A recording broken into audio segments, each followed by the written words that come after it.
Ah, ok, ça remarche. À propos, à la fin de la Choveret, Ouais. on a comment ça s'appelle, un lexicon, Tiens, un dictionnaire. Ah, j'ai pas regardé. Ok. Ok, donc il y a tous les mots. S'il y a un mot on a oublié, on n'a pas écrit, on n'est pas sûr, on va à la fin, il y a tous les mots traduits. D'accord, super. Et D'accord. juste une question. La touillée, t'as dit c'est du. C'est l'avi. Ouais, non, mais le mot là, c'est touiller. Ta, c'est vient. Les Ta. atouiller, c'est faire venir. Quand tu dis ta, c'est comment tu l'écris Ta, taf, aleph, tashma, viens, écoute. Ah, tashma. Ata est venu. Bien, ok. Avec aleph, taf, aleph. Ok. C'est-à-dire Midé, c'est quelque chose, c'est davar. Quand tu veux. Non, mais qui s'assoit là? C'est toi en principe, je pensais du moins. Je dis, Non, attends. Khazak. On fera après le mifra. Impossible. On a commencé déjà. Trop compliqué. Alors ce qu'on fait là, c'est on reprend quelques mots qui sont Voilà, je préfère, un petit peu difficiles et après on va passer sur les mots faciles, donc on va les faire Tu rapidement. veux repasser peut-être depuis le début, comme ça, même temps, ça sera enregistré. Ok, alors on reprend. Comme ça, je ferai de.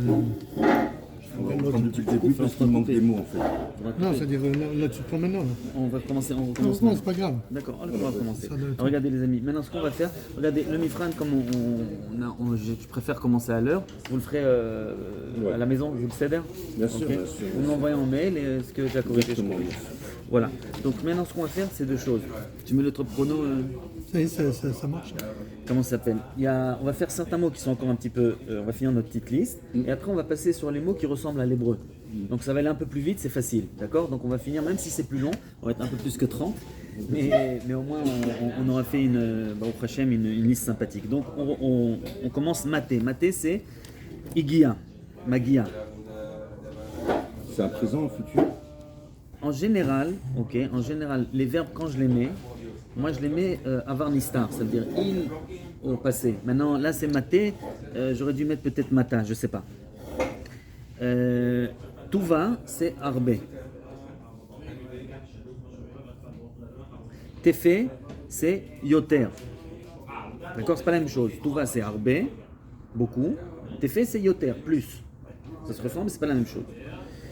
Sahadé, vous connaissez Sahadé? Anan Sahadé. Sahadé, c'est C'est la nuit. des témoins. Ah, ça, dedans. Ok? Sahadé, c'est témoin. Saada, un témoin. Sahadé, des témoins. Anan Sahadé, nous témoignons. Alors, Saadé, c'est nous témoignons. Ou c'est- témoins au pluriel, c'est un pluriel. Nous, pour l'instant, on va dire Sahadé, c'est des témoins. Ça peut vouloir dire aussi. Nous témoignons. Alors, Edim, Ou pareil. nous sommes édim, nous sommes témoins. Des fois, on dit Anan Saadé, on va le voir quand il y a quelque chose qui est sûr, même si je ne l'ai pas vu. Ça, maintenant, je suis comme ça, je dis Anan Saadé qui fait jour aujourd'hui. Moi, je te témoigne, mais tu n'as pas vu. Non, je sais qu'il fait jour. Quand quelque chose est évident, des fois, les Khamim, ils utilisent la chaîne de Anan Saadé. On va le voir. On témoigne sans avoir vu. C'est quand c'est quelque chose quand c'est une évidence. On continue. C'est quelqu'un qui dit Pouk. Vous savez ce que c'est Pouk? Pouk, c'est sort. Les apouké, c'est un passif, c'est les otsi, faire sortir.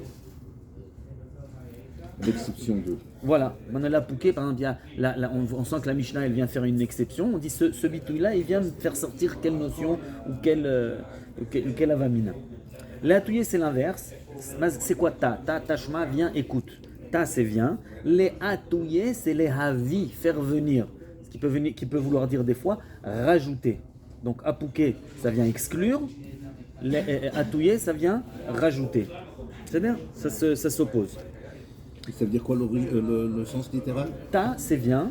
Les atouillés, c'est les havi. Faire venir. Dans la Gemara, rajouter.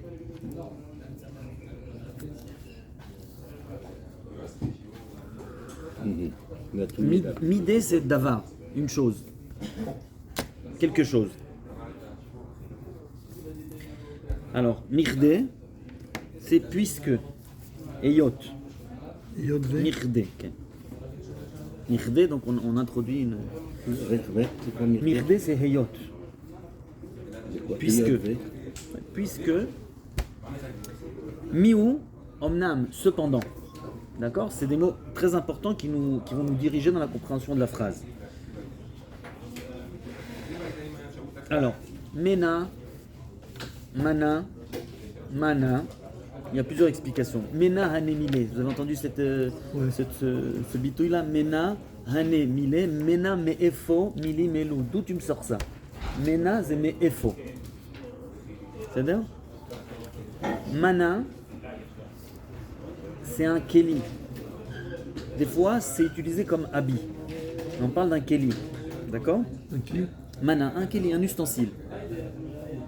Et ça veut dire des fois aussi l'hymnote, compter. Ah, compte aussi. Ok, donc il y a 3 explications. Mais faut qui Mena, mana ou mana. Ok. Kame, on va revenir dessus, c'est devant. Finissez. Devant lui. Il a fait merde, devant lui. Alors on arrête, on s'arrête et on va repartir, on va rejouer. Kamai, devant moi. Kamar, devant toi. Kamer, devant toi, eux. C'est-à-dire Kame devant lui, continuez, devant nous. Il a fait mode, Kaman. Kamaïchou, il a fait. Et Kamayou, magnifique. אז Ok. לפניו. Là, ici, c'est les fanats. Le petit dernier, dans les mots un petit peu compliqués, Behedia, c'est bimforage en français explicitement. Behedia. En anglais, on dit c'est écrit explicitement. במפורש. Bimforage. Donc c'est de l'araméen. C'est d'araméen. C'est d'araméen. Attention, il y a beaucoup de mots d'araméen qui sont rentrés dans le langage hébreu. Des fois technique, mais des fois. Ça rentre dans les mots. Maintenant, regardez, les amis, la feuille 5, on va passer sur des mots qui ressemblent à l'hébreu. Donc, on va chacun essayer de deviner comment ça s'appelle, ce qu'il y a écrit. C'est pas grave si on fait des bourdes, on essaye, c'est comme ça qu'on va apprendre. Alors, Talia. Talia, imtaf, Talia. Talia, Ah, Béa Talia, oui. Ça veut dire quoi? Ah, Béa Talia. Talia, c'est talouille. Dépend.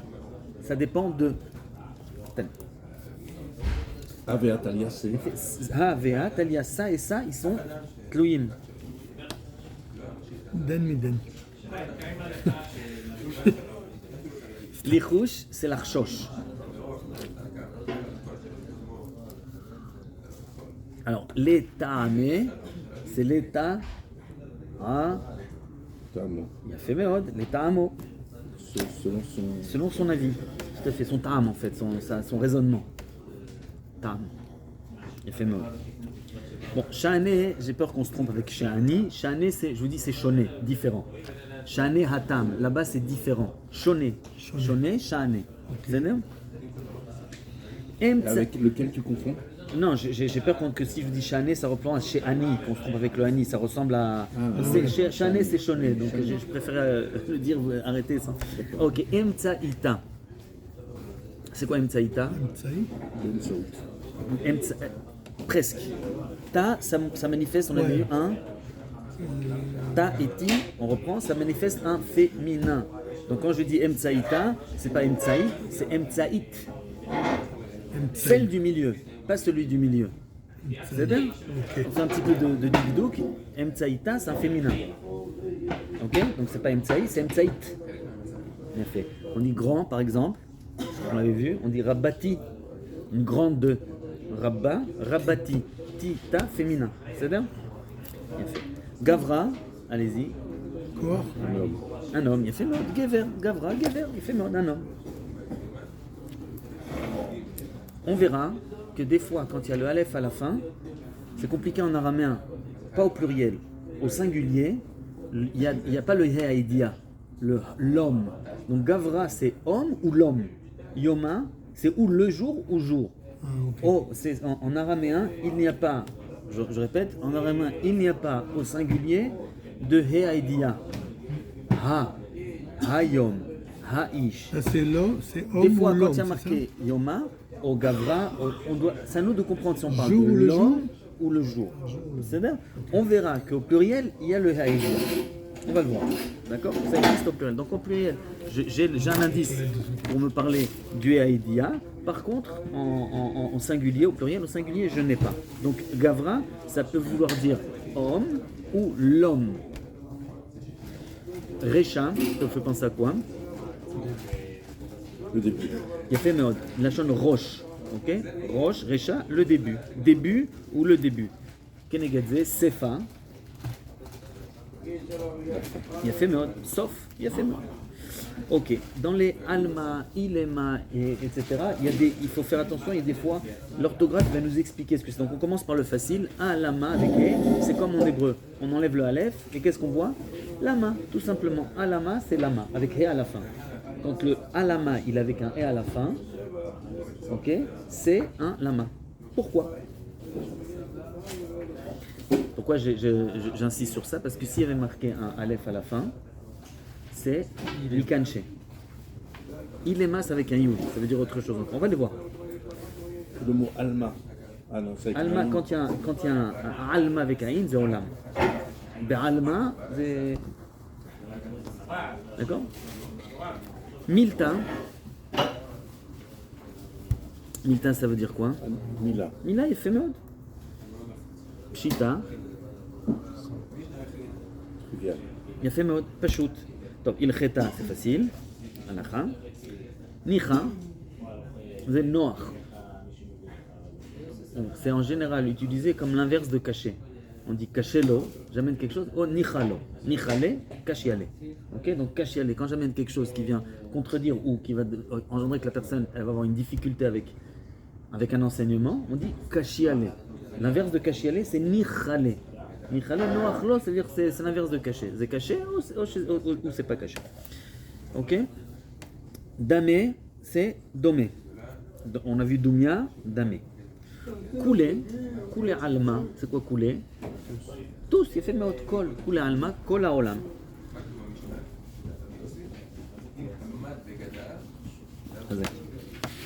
Kassa, kos. Guzma, Exagération. il fait mode, une exagération. Guzma, il fait. Examen, qui? Axama. Donc, kashia, on a dit c'est l'inverse de nicha. Kashia, Celui-là, non? c'est caché. Caché. Ah, quelque chose est caché? Kashia, kashiale, kashelo. Nichale, l'inverse de kashelo. Ça marche avec lui. Noachlo. Memra, c'est tout simplement une amira. Ça vous dit, ça ressemble. Memra, c'est une amira. Une parole dite par un chacham, c'est une memra. Memra d'un rav intel. Shimsha, ça ressemble à quoi? Shemesh. Shemesh, il a fait mode. Shemesh. Zimna, ça ressemble à l'hébreu. Zman. Azman. Ta'ama, on a vu ta'amé déjà. Ta'amo, ta'ama, c'est ta'am, pashut. Ok, ktiv. Ktiv, c'est katouv. Ah, le yud, il s'est transformé en vav. Si maintenant je dis assir, ça veut dire quoi? Assour. Ktiv, katouv, assir, assour. C'est-à-dire? Bien fait.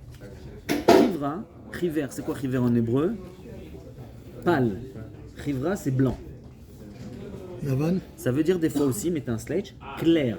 On peut dire Bahir. ta bahir, c'est-à-dire c'est clair dans le sens bahir, c'est pachou, c'est tsaloul, c'est clair. Ce qu'il a, l'enseignement, il est clair. Ah, ok. D'accord? Ça peut être ou une couleur ou un raisonnement. Lishna, lachon. Oh, halachon, parce que c'est un singulier, je ne sais pas si le aleph il veut dire halachon ou lachon. Ifra, ifra mistabra. Ifra c'est quoi? Un four, il fait méon.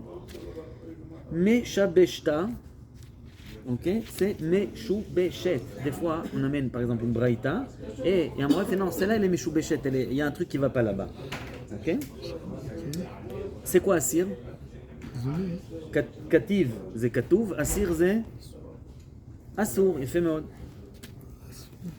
Ok, on a vu que zimna c'est un zman, zimnin c'est un pluriel de zman, mais ça veut dire lif amim, parfois. Zimnin, parfois. J'ai été Rechokot. Pardon?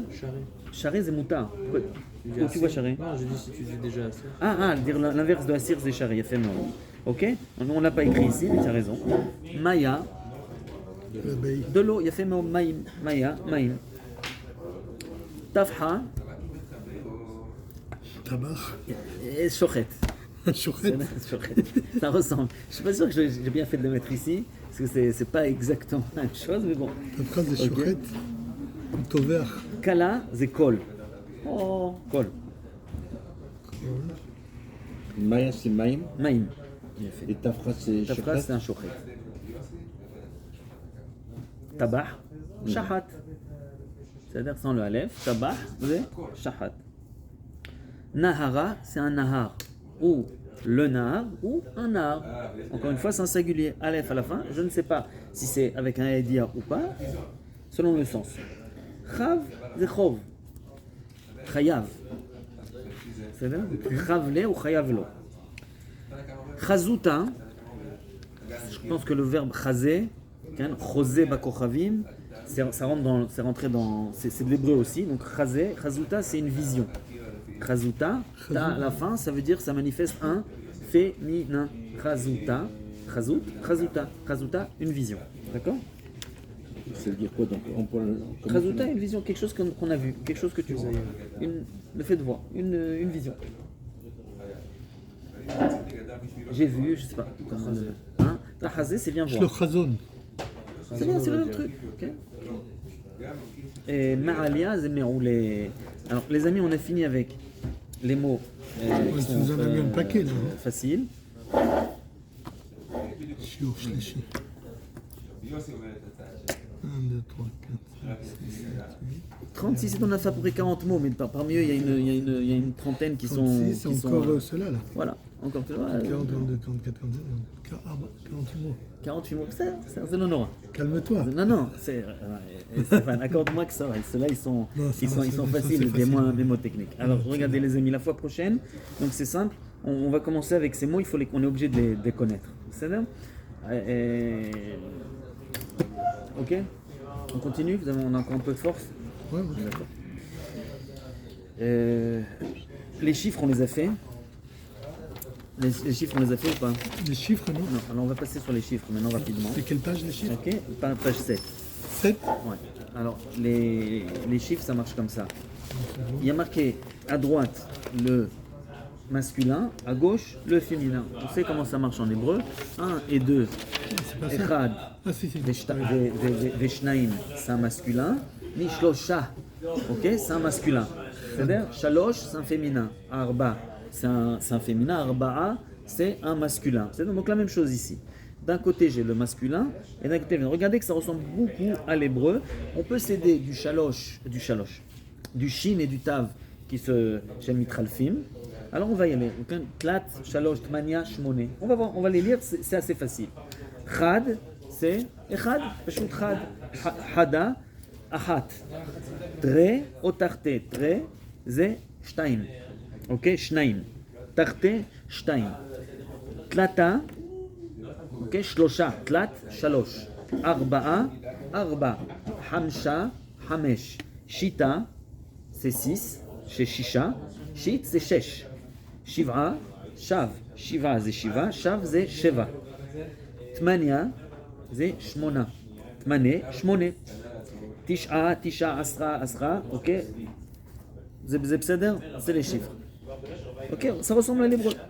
Juste le tlata, tu changes shalosh. Tlata, shlosha, le tav et le shin, ils se changent. Ok, shesh, shital, encore une fois, le tav et le shin, ils se changent. Tmania, shmone, le tav et le shin, c'est tout. Et asra, asra, c'est-à-dire qu'on change des fois le tav et le shin et le tour est joué. Il y a juste le trait ou le tarté où il y a pas, j'ai juste le tav et le resh avec le noun, il n'y a pas spécialement de rapport. Donc c'est la seule chose qu'on a vraiment à se rappeler, c'est le numéro 2. Pardon. Maintenant, on passe au echad esrei. Echad esrei, pachout, je prends le chad et le asara ou le eser et je les mets ensemble. Ça sort hatzar. Echad, asar, hatzar ou chatzrei. Même chose de tre, asar, tresar. Tlat, asar, ça rentre dans les mots. Ok, etc. D'accord, donc on a les chiffres maintenant. On tourne la page. Asara, Esrin, non, je saute par 10. Esrin, c'est 20. Tlatin, Pachout, Yud. Et Nun, c'est une forme de pluriel. Alors on va apprendre aussi une forme de pluriel. Pour le pluriel, on reverra ça. J'ai deux formes de pluriel, ou Yud, Nun, In, Tlat, 3, Tlatin, 30, Shloshim. Tlat, Shalosh, Tlatin, Shloshim. Ou, des fois, comme on a vu, Saadé. Tsere Yud, c'est une forme de pluriel. Donc on a vu deux formes de pluriel, ou le Chirik Nun, ou le Tsere Yud. Vous êtes avec moi? D'accord? Donc on résume ce qu'on a vu aujourd'hui. Au niveau du digdou, je reprends ça et après on va faire un petit sikou. La forme de pluriel, j'ai deux formes de pluriel. J'ai ou Tsere Yud, comme Sahade qu'on a vu aujourd'hui. Sahade, ok, c'est D et Dim, c'est une forme de pluriel. Ou, comme on a vu ici, Tlat, c'est 3. Tlatin Yud, c'est Chirik Nun, Tlatin In, qui veut dire 30. C'est Shloshim, c'est un pluriel. Donc on voit deux formes de pluriel, ou Tsere Yud, ou Chirik Nun. D'accord? C'est les deux formes de pluriel. Excuse-moi que je t'ai gribouillé. Ah, vas-y, avec plaisir. Pluriel, voilà. Une fois que je n'ai pas un très beau octave, c'est pas grave. Okay. Non, même pas ça, c'est un graphologue. Il va t'alterner. Okay. Donc la même chose, Arba c'est 4, Arba in c'est 40, etc. D'accord? Ok, on continue. Donc on a vu deux petites notions de grammaire aujourd'hui. Ta, ti, c'est des féminins. In et c'est des pluriels. D'accord? On continue dans les chiffres. Alors maintenant, on va parler des jvarim, des fractions. D'accord? Les plus courants qu'on connaît, c'est palga et shtut, ou shtuta. Pourquoi c'est courant shtut? Parce que shtut, c'est un sixième. Ok? Shtut, dans Diné Mamonot, c'est important shtut. 17%. Shtut, c'est un sixième. C'est pas un sixième, c'est pas 17%. Ok. Alors palga, on va faire palga. On a vu plukta, c'est une marloquette. Plukta, ta, c'est un féminin, marloquette. Palga, c'est un demi. Tilta, c'est un tiers. C'est pas très fréquent. Donc, ce qu'il y a vraiment à retenir, c'est le premier et le dernier. Mais on va voir quand même quelques chiffres. Riva, c'est un quart. Humsha, c'est un cinquième. Ok. Nous, si on arrive à se rappeler du palga, du khumsha et du shtuta, pour l'instant, ça suffit. D'accord? C'est le aleph qui fait que c'est genre une fraction en vérité. Palga, c'est comme ça. Palag, c'est chod. Non, je donne tous les mots. Ça se termine Non, par regarde, aleph. non, regarde qu'il y a le yod aussi. Tilta, kitlata, c'est 3 tilta, c'est comment ça s'appelle? C'est un tiers. Tiens, oui. Ok, donc maintenant, regardez les amis, juste sur le palga, j'aimerais qu'on s'arrête, on s'arrête 2 secondes. Palag, c'est chalak. D'accord? Chalak. Ok? Plukta, machloket. Palga, un demi. C'est le même shoresh, la même racine qui revient sous plusieurs formes. On continue. Avec les misparim sidurim, ok? Et Baba Kama. Tout le monde connaît Baba Kama? Premier, char. Donc Kama c'est premier. Kame c'est devant.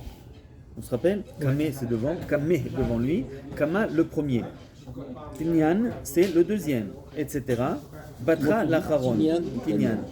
Maintenant, ils ne sont pas très fréquents. Ce qui est important à retenir, c'est le kama et le batra. Le premier et l'acharon. Ça, c'est ce qu'il faut se rappeler. Ok, le reste, vous le voyez, vous savez dans la Moudaout que ça existe. Si vous le voyez, Bezrat Hashem, vous vous additionnez à ça. Le premier et le dernier, on le voit, ils sont le tlat, non, c'est quand même. le troisième, Klitae, peut-être. Sûrement. C'est sûr qu'on le voit. Mais est-ce qu'il est fréquent? Le kama et le batra, je pense que c'est le plus fréquent. Ok, les amis, on a fini avec les mots. D'accord pour aujourd'hui. Maintenant, on va reprendre les notions. Maintenant, les notions, j'hésite. Vous allez me dire, vous, ce que vous en pensez. C'est où on refait une khazara rapide en 10 minutes sur tout ce qu'on a fait depuis le début, ou on continue. On refait un khazara. Un pour moi. Il y a une marque requête. Rabbi Dov. Khazara. Khazara. Yahya. Yahya Ben. Top. C'est page 15. Donc, on arrive à 14. Les Musagim, ils commencent à 14. Attends, 2 secondes, c'est tout. 50 000 pages. Le début, c'est plus la base. C'est très important de bien connaître le début. Plus on avance, plus on a des mots qui sont moins fréquents. D'accord. Donc, il nous reste 14. Il nous reste quelques minutes. Donc, ces quelques minutes, on va faire une khazara dans laquelle je vais vous poser des questions. C'est pas obligé de donner toute l'explication. Par exemple, Nan, il s'agit d'une Mishnah, de Maspik, Mishnah Tenu, encore mieux, mais c'est pas grave. Donc, on va faire ça rapidement. Nan, c'est quoi? Mishnah. On envoie une Mishnah. Mishnah Tenu, en principe, on traite de la Mishnah qu'on a vue avant. Et Tana ou Taneala, c'est des lachons de Tania, c'est Braïta. Tana, Tosefta, c'était- Tosefta. D'accord? Tosefta. Vous vous rappelez comment on avait expliqué? On a Tosefta, la c'est ce qui Mishnah. masbir et ta Après, il y a les Talmidim qui viennent et qui expliquent la Mishnah, Tosefta. C'est aussi une Braïta parce qu'elle est en dehors, mais elle est en dehors, en bas. Braïta, elle est en dehors. Chronologiquement parlant, on parle. Tosefta, ça va être comme Tout c'est fait. C'est une sorte, ça rajoute rien. Tout à fait, tout à fait. Ok, donc Tania, Tanoura Banan, c'est quoi? Allez-y, Tania, Braïta, il y a fait Meod. Ok. Encore, alors maintenant, quand il y a marqué Rav Ploni Omer, Rav Ploni Omer, ça veut dire qu'il est en accord ou il est cholek sur le précédent? sauter. Il est sauter, il y a fait Meod. Donc quand il y a marqué Rav Ploni Omer, il À est la fin, sauter. c'est sauter et au début, c'est Il a fait, Bechazek. il vient ou rajouter, ou les chazek, il a fait Meod. Ok. Donc on avait dit aussi, quand il y a marqué Amar Rav Ploni, ça veut dire que le premier c'est C'est l'élève. l'élève du deuxième. Il a entendu directement. Entendu Comme il y a marqué Beshem ou Mishum, ça veut dire que Et Tzad Shlishi, non? il a, ouais, on peut écrire comme ça, il a entendu d'une autre personne, il a entendu, pas, Mishmo, pas directement. Ok, Ploni, ou Ploni d'Amré, Travaillons, ok, et Tarvaillou c'est les deux, Tarvaillou, Hem, Ken. C'est quand deux rabbanim en général qui sont bar plukta, on va dire Rav ou Shmuel par exemple, et on dit mais là ils se sont mis d'accord, alors qu'en général ils sont en désaccord, c'est-à-dire que c'est des bar plukta qu'on appelle bar plukta. Là ils sont mis à renforcer, il a fait mort, ça vient renforcer la memra. D'accord? Itmar, it c'est quoi it? Il a fait mort. It c'est un passif, on avait dit ufal, nifal, it c'est un passif, ça veut dire ne'emar. Quand on commence une sugiya par Itmar, ça veut dire qu'on va être confronté à une machloket. D'accord? Il a fait mal.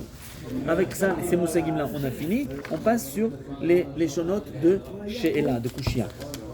Métivé et Tivé, c'est Quelle quoi? page c'était? On Quelle page? apporte une Mishnah contre un Il y a Amora. fait Meod. On invente une Mishnah contre un Amora, 15. D'accord? Il y a fait Meod.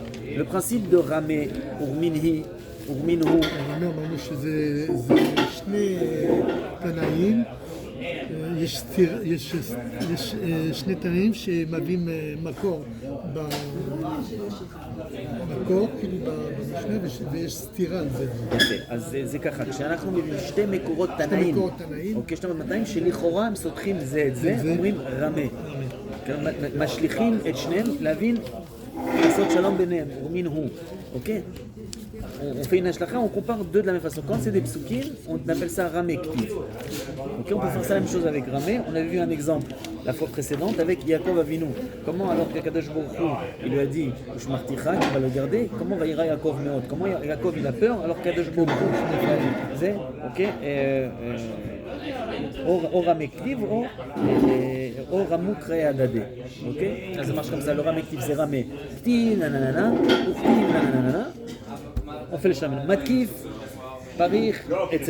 C'est... On a dit que c'est quand il y a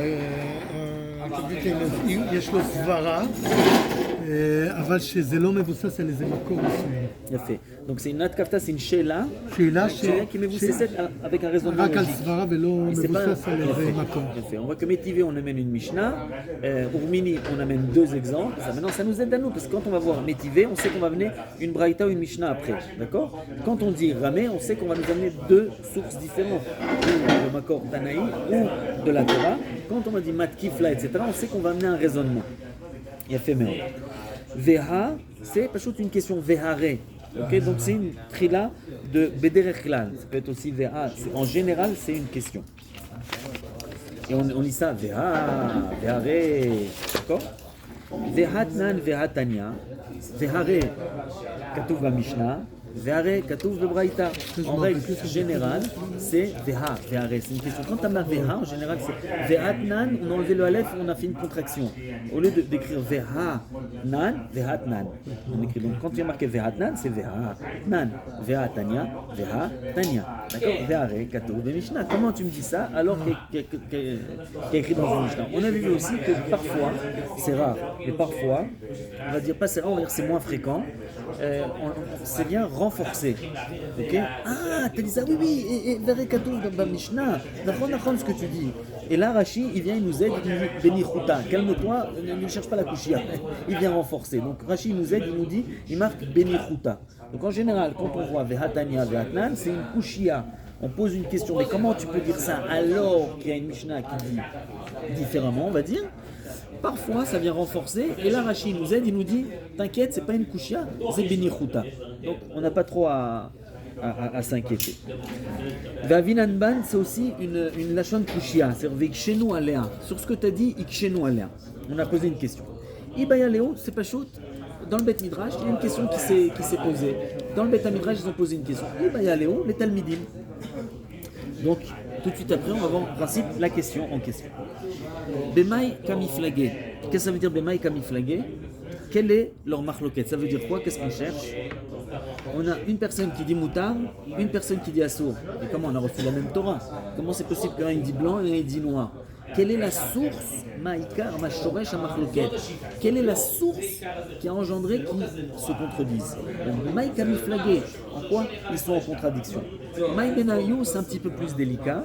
Donc, même si des fois on utilise un langage pour dire, c'est un langage un pour dire l'autre, mais en général, Maïk a mis flagué, c'est ça, et Maïk Benayou, c'est ça. Donc, Maïk Benayou, c'est. Quand on n'arrive pas à comprendre la marloquette, un il dit c'est vert et l'autre il dit c'est pas bleu. Ok? C'est pas marloquette. Maï Benayou.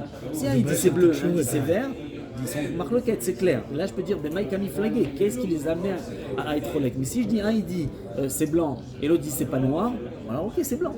Il n'y a pas de marloquette. Donc on cherche la marloquette parce que c'est pas c'est Ika Benayou, Ika Yesh Benayou Benehem. Et la Gemara, la marloquette, elle n'est pas là. Elle n'est pas flagrante, on ne la comprend pas. Et la Gemara, elle vient nous expliquer quelle est la marloquette. Ça veut dire qu'il y a une marloquette. Il y a une marloquette. Mais sauf qu'on a. C'est pas possible qu'on dise pas. Amar Rav Ploni un truc, et l'autre il dit Rav un tel Amar, donc tu vois bien que c'est une marloquette, et il te dit quelque chose qui a priori pas contradictoire, en tout cas c'est pas flagrant que c'est contradictoire, on essaye de comprendre. Mais il y avait à la quand la Gemara, elle amène une longue shaka vetaria, un long, ok, on n'arrive pas, on est un petit peu perdu, à la fin la Gemara elle dit stop, c'est quoi la halacha? Ma y avait à la dis-moi, shura tartona, ma halacha, d'accord? Ça il faut l'apprendre tout ça là? Ouais. Eni, c'est beaucoup. Pas pour la prochaine fois, on a dit c'est juste les mots pour l'instant. Ah, que les mots. C'est pas ces expressions. Non. Ah, ça, okay. on va revenir dessus. Là, on avance un petit peu dans les mots, on a presque fini. Ce qu'il y a pour la prochaine, c'est que les mots. D'accord? Ces explications, t'inquiète pas, on va les reprendre. C'est important de bien les connaître. Okay. Alors, je continue, même si je vais vite. On aurait 5 minutes, c'est pas grave, on les refera. D'accord? On fait vite. Après la phase, on avance un petit peu. Parce qu'il reste 5 minutes, pour pas que vous ennuyiez. Alors on continue, ne vous inquiétez pas. Non seulement on va les revoir après, la fois prochaine, mais on va rentrer avec des exemples dans la Gemara. D'accord? Donc ce sera écouté 2 fois. Eni Veha. Quand il y a marqué Eni Veha, il faut lire ça comme ça. Eni, ah bon? Bémet. Il faut l'intonation en plus. Ah oui. Si tu vas le dire, il dit Eni Veha, donc tu te fais qu'il n'a rien compris. Eni, ça veut dire, ah bon? C'est quand tu as dit quelque chose que pour moi c'est absurde. Ah ouais? Bémet. Et là, Udrup Veha, je pose la question. D'accord? Eni, comment tu dis ça? Ah bon? Ok? Mena lan, mena c'est me'efo, lan c'est lanou. Mena hanemile, me'efo, milim elou. D'accord? Donc c'est deux. Ça veut dire quoi? On cherche une source de Torah. Donc en général, il y aura après une source d'un pasuk. Même si on nous amène une braïta ou une mishnah, on amène une braïta ou une mishnah qui va nous amener un pasuk. Donc quand on dit menalan, c'est je cherche d'où on apprend de la Torah ton enseignement. Et à la Gemara, d'amener le pasuk ou d'amener une braïta ou une mishnah qui amène un pasuk, et là ça répond à la question. Ok? Une autre, on avait dit, on risque de le redire plusieurs fois, que les Amoraïm, ils connaissaient par cœur toutes les Mishnah.